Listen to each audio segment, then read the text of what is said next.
Hi, Denny and Max, hanging with Denny. Yeah, a little microblogging. I don't know what you want to talk about. Talk about the bad review. I wanted to pull it up actually. So she had she said, it was kind of backhanded. She was like, "Oh, I'd still hire him again." Yeah, if he had more time. And I'm like, if I had more time, I wouldn't be working for you. Like, you have to stay busy to earn a living. So it's like, especially on a Saturday, it's customers are off that day. Everybody wants Saturday, especially in Seattle. You get a lot of Amazon orders even on Saturday. It's like, yeah, everybody's off that day, so they want to get it done. So it's like, have more time, okay. Plus, it's a straightforward thing. It's not like it's a TV. They're all kind of different, but they're all similar. It's like, okay, 4 bolts into the back of the television. They're varying widths and whatever, and that was the thing. Was hers was kind of a little different. So the top ones were smaller, or a little bit deeper, and the bottom ones were a little. So you had to cut the spacers. Yeah, so I cut them in half. Yeah, so I carry the reciprocating saw in the truck now. So I took it out and clamped it with the vice grips and just sawed them in half, and then I fit like the 2 at the top, and then I used a couple of like washers at the bottom. And but what happened was because of the plastic on the back of the TV, and I did find that she had parts after it was done. I found like a part that had fell out of like her TV box or something. I don't even know where they were when I was doing the work.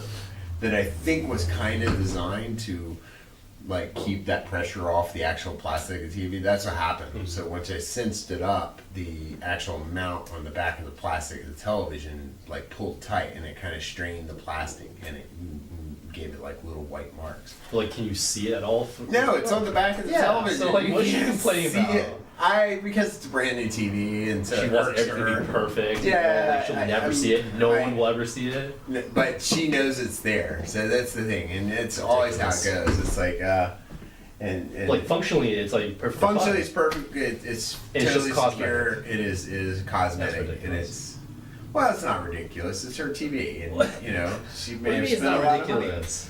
Yeah, of course, you spent a lot of money. You can't tell the customer they're being ridiculous because you damaged their stuff. I mean, that's just the way it is. But she did, if you read the review, it's probably one of the longest reviews that anyone's ever left. And like I said, it's not the first time I've gotten a kind of backhanded review like that. Like there was one customer that was like, "Oh, there was some light scratches on my furniture. You should be more careful." And I was like, I was really careful with that lady's stuff. I'm like, not to mention I'm always careful. I'm like, but I was like, there was no scratches attributed to me. I'm like, it was just low quality furniture. Or like that Amazon customer, the one with the dresser. It was like, I don't think you put it together right because the drawers are hard to open. No, the drawers are hard to open because there's no rollers on it, because it's plastic on wood. You bought the cheapest thing you could find. That's why it's hard to open. Especially that one really irritates me because she also said I was late. And I'm like, you signed for it in the arrival window. I was done before because I remember getting hers early. I was there like 30 minutes early. I was out playing Candy Crush or whatever, just waiting,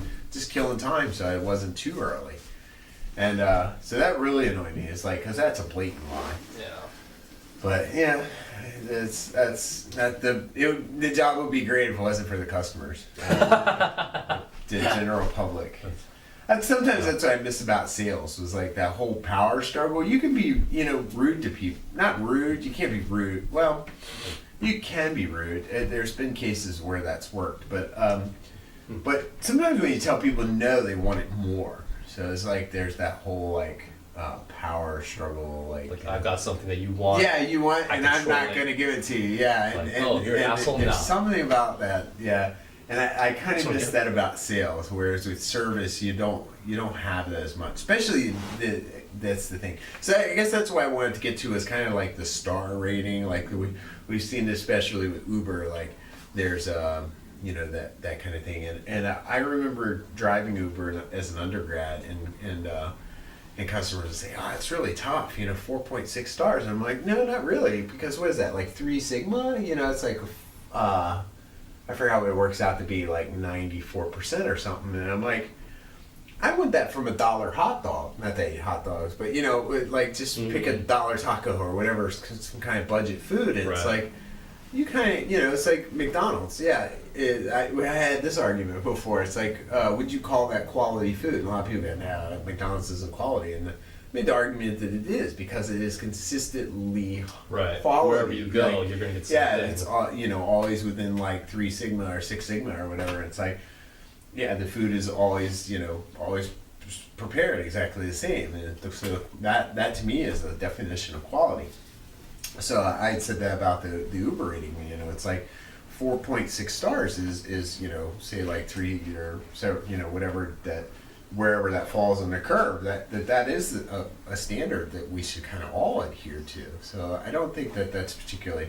I think mostly I was just like I felt like the 5-star being like perfectly rated helped get more business, and I don't know if that's it sets you apart from like the 90% of people Yeah. that are sitting at 4.6 to 4.8, 4.9. Your Yeah. 5-star allows you to charge a little more, Right. or incentivize people to pick you over that 4.9 or everybody Mm-hmm. else. They'll be actively looking for you too. I actually remember a meeting at TaskRabbit HQ where they talked about like sometimes it's good to just go ahead and have that bad review to get it out of the way. So you can learn from it. Well, it's just that then it relieves that stress because then you're okay. like, I have 0 Fs left to give now because it doesn't matter. The difference between 98 and 99% or 96 and like I was saying, Oh, like it's a t-shirt. 94. Yeah. The difference between 4.6 and 4.8 stars is not a big difference. That's like, so once you meet that quality, that minimum quality level, then yeah, that's the best you can do. So it's like, yeah, I got the bad one early on with that 3-point early on with Amazon. I was just like, are you kidding me? Especially like I said, because I knew it was a blatant lie. But then there was that cleaning task, and that guy left the 1 star. And Yeah, I'm it was like, ridiculous. I Miscommunication. knew we just shouldn't like, have did that. Yeah. I don't know why we didn't walk away from that one. No. It was just bad news. But That's why we don't do cleaning anymore. That's why we don't do cleaning anymore. Yeah, the guy destroyed his apartment. It looked like he hadn't cleaned in the whatever 2 years that he lived there, and expected us to get it all done in like 4 hours. Yeah. Just wasn't happening. And we were there We were there like 7 hours. Yeah, at and we least. still. I mean, it was still like. And we did an equipment run. A supply run. After 7 hours, it looked like what my apartment might look like now. It's Yeah. like, yeah, it still wasn't all the way clean. Like, we didn't pull the stove out. We didn't get to any of that. It's like just that one bathroom. I mean, that bathroom probably should have been a biohazard. By the way, there was mold in the bathroom. Mold. There was standing water under Yeah. the sink, and at some point, because the roommate said they had just gotten the standing water out of the tub. It's like, of course, it's like you had a tropical rainforest in your bathroom. Like there was like mold in the wall. That's not going to go away. I mean, actually, it should have been probably remediated. It shouldn't have been cleaned. It should have probably been the wall ripped out, and remodeled. And so, and then he was like, "Oh, the charge." Dude, they're still gonna charge you. Yeah, Like, no matter what. No matter what. Like They're not gonna it's get their like we deposit back. Paid extra, right? Yeah, especially the deposit. I'm like, you ruined the carpets. There's no way that was coming clean. Oh. I want to know how he got rust on the blinds. That was, to me, that was the most amazing. Like, I understand how the mold got everywhere and the hair everywhere. Poor guy, he's probably lost all his hair in time. Probably just the time he lived there, because I found it all on the bathroom floor. Yeah, it's very messed up. But I'm like, how did you get rust on the vertical blinds? Like, did you have metal taped to it? Like, that to me. I just can't. I can't imagine what went on in that home. I mean, you see all kinds of things when you're in people's homes. I talked about that when I had the moving business. Like, we go pull the bed up and you find the adult magazines or the toys Nice. or whatever. It's like, Look at this Victoria's Secret. I'll just we're all, shopping. we're all human. It's no big deal. But I was just waiting to find something terribly shocking. There were some really shocking homes. There was this one woman. She I don't remember. I was talking about Vic the other day and how I'd gotten so much business from knowing him and doing work with him. And so I think it was one of his customers' daughter, and she had something like MS or something. And the poor lady, she had trouble like controlling her children, or I want to make excuses for her because it was just absolutely awful. I mean, I don't even remember seeing the floor because there was so much like trash just Like it was almost like an episode of Hoarders kind of thing. Actually, it wasn't like Hoarders because there wasn't like a lot of stuff, but it was just like all the junk mail that she'd ever gotten was on the floor. And the kids were just in the way, and grandma's there like yelling like she's trying to maintain order, but she's just making it worse because she's just absolute authoritarian, and just I was just like, oh my god, this is crazy. And that was probably not even the worst one. We had another one. It was actually one of Vic's customers. We delivered this, like, it's just a simple, like a full-size bed, and it had like the little drawers in the front. And we got there, and she took a while to get to the door. Not a huge deal, but when she come to the door, she had like mayonnaise on her face or something. She's like, and I'm like, okay, so she's eating lunch, and she's like, you have to wait a minute. I was like, okay, so what? She's gonna go finish lunch? I don't know what she was doing. And she made us wait. So we're like waiting. We're just like standing outside of her door, like with a bed frame, you know, like We're standing there. And so finally she opens the door. And it was like an episode of Hoarders. And because not only was there all the junk mail, there was like bags of stuff. And so we're trying to like clear out a path. That wasn't the worst part. Was the mess, was the smell. It smelled like her toilet had overflowed, and Greg, who was with me that day, was just he couldn't hardly handle it. He helped me get the biggest piece in, and then he stood outside. So I was in there by myself, just like with this lady standing there, and I'm just like, and I'm just trying not to breathe, and I'm trying to get it done, and then she's like, oh, like there's this stuff. I'm like, I'm just shoving stuff out of the way. I'm just like, okay. Like, make a spot big enough for the bed so I can get the bed together and get the hell out of there. I was just like, oh my gosh, you just never know what you're going to find. Yeah, some of those requests, that's why I said, particularly those ones that I saw in New Jersey, were some really obscure stuff. Yeah. And I think that's mostly a function of the older neighborhoods. Like, yeah, like the Zonalite thing I was talking about, like the Zonalite. So I didn't even know what it was at the time. And a customer had me change some overhead light fixtures, and I go in and I take one of the old fixtures out, and something comes out, almost like gravel. It's like right in my face. And I was like, I should have worn my safety glasses. Safety first. Yeah. Number one priority. Yeah. I was like, man, I should wear my glasses. And then it wasn't until I moved here, and so I was at a customer's home who was a realtor, and she had like a realtor magazine kind of thing, and I was like kind of thumbing through it, and on the back there was like an ad for like a mesothelioma kind of like asbestos, that kind of thing. Yeah, it was asbestos. Zonalite. It was sold as a product called Zonalite. It was an attic insulation that you could just pour in your attic. Nice, easy. Oh, it's easy. It's flame retardant. Yeah, it's asbestos. And I'm like, oh, great. Yeah, face full of that. Yeah, I got a face full of that. Just never really know. A plumber was telling me about, like, you would go in and he'd grab a pipe, and you could tell it was energized. You know, you get shocked or whatever because they didn't put the wiring in right. You know, oftentimes because you're actually supposed to put the short circuit on the hot, and so some people wire it in, they put it on the white, the neutral, and it's like you're not supposed to break the neutral. That's your safety. That's why we have the grounded, but older build they don't have grounds. But the ground and the neutral go to the same place in the box. It's actually just idiot proofing. But yeah, somebody wires it up wrong, and then they got a hot wire going to the plumbing, and the whole house is energized. Oh my God, that's why I don't do plumbing, and I try to avoid electrical. I know, well, I state no electrical, I'll do it. Again, if it's a customer I know and I've seen the property, I'll do it. But you're not going in blind. No, I'm just because you don't want to set that expectation. Oh yeah, we're just going to change out a light, and then you get there and you find out the switch isn't wired right, or the wiring is decayed. You go to pull it out, and then you know the casing around the wire is brittle and just falls apart. I've seen that, and it's just like, man, it's just digging that hole deeper and deeper and deeper. Yeah. But the worst is the toilet shut off. I did one of those. I think that was the last time I did toilet plumbing. Shut off? Yeah, you know, because if the knob breaks off, you know, you're like trying to shut off under the bowl so you can like replace the float. Yeah. And then like the handle breaks off because it's all rusty because it hasn't been changed in 30 or 40 years. Yeah, especially in a multi-family. So then you got to shut down the whole building, and then you got to shut down all the hot water heat, and then if they're gas, in some places you have to get the gas company back out to relight them, and it just, yeah, nope. Yeah, I'm not doing it. Well, Yeah. speaking about having all these jobs open up in like in New Jersey and other places, are they still open right now? Oh, I'm sure they are. I mean, like, do you have them still enabled?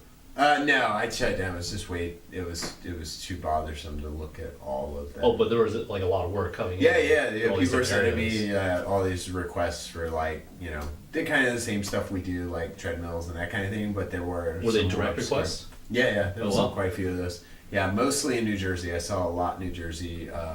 There were New York? There was some in Manhattan around New York, but particularly away from the city. What about the California side? LA, there was a little bit. The LA was more kind of like I would see in San Francisco, like put together my IKEA and that kind of stuff. Yeah. So if you're interested in contracting in those, or you're looking for a new market, yeah, New York, definitely. New Jersey was very, very busy. I wonder if they sort of suffer from the same problem we have here, like with the license, like the plumbers and electricians. So that's the thing. You couldn't. There's no reciprocity. So even if you were a plumber in Oh, another yeah. state, Yeah. you'd still have to journeyman or whatever. Yeah,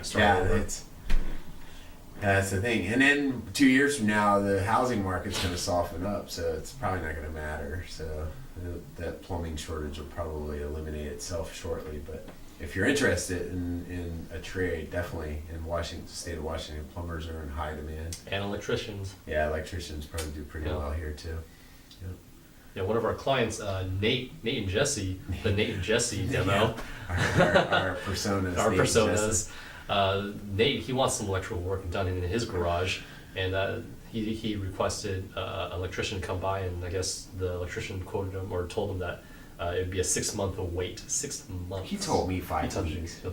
Was it 5 weeks? I don't know, maybe meant I thought you said maybe 6 it meant months. 5 months. It was 5, whatever it was, weeks or months. Weeks. But it was an extremely long time because I told him they're all downtown Yeah, working they're all on busy. high-rise Well. condos and stuff. Of course, they're not messing with some old work when they No. got new work. It's easy and high. Commercial jobs too. Yeah, well, I mean, you just imagine if you're doing one of those downtown condos, like, that whole building, there's, 1,000 units or whatever. It's like, that job's probably $250,000. So it's like, if you knock that out in 6 months, you made 3 years of work or whatever. You're regular doing the local old work or repairs and stuff. Yeah, it's crazy.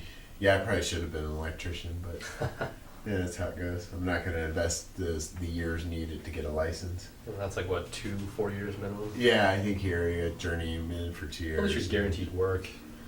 No, No? because what if there's a big downturn? Yeah, it's no guarantee. As I said, I think we're coming into the back of the cycle. So we've already seen the housing softening up here. When you see a guy spinning a sign to get somebody to rent an apartment, you know that there's oversupply. So yeah, why would you?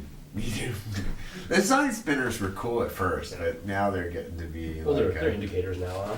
yeah, to me it is. It's like, okay, the housing market is doing well. There's plenty of surplus properties in the Seattle area now because now they're spinning signs. Now, speaking about We surplus. seem to be giving away Mustangs or whatever it is I saw years ago. Giving away Mustangs. Yeah, Was it- some like I saw at a luxury apartment community, and you were like, oh, sign up, to lease an apartment for 16 months and enter and win a chance to. Oh, okay. And Enter and then win. I thought it was Mustang. like you lease and. You get a car, you Free get a car, you get a car. No, it wasn't like that. It was like a sweepstake thing. But that's Yeah. my point. It's Yeah. like, well, if they got to come up with those kind of gimmicks to get people Right, in, right. there's a problem there. And the next gimmick will be we have garage shelves.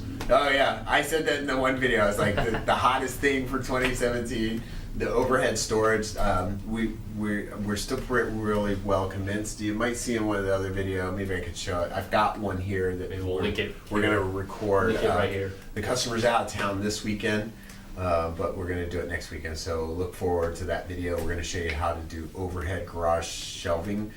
There's a popular brand called Safe Racks. Costco's got them on sale until the end of the month. So